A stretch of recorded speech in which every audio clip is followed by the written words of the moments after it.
Hi! ఈరోజు పాడు వంటకి స్వాగతం, సుస్వాగతం.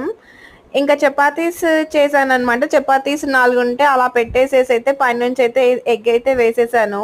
ఇదొక బ్రేక్‌ఫాస్ట్ లాగా అయితే అవుతుందని. నిజంగానే పాడు వంట అయింది. ఈ పాడు లోకంలో పాడు వంట చేయడంలో తప్పేముంది చెప్పండి?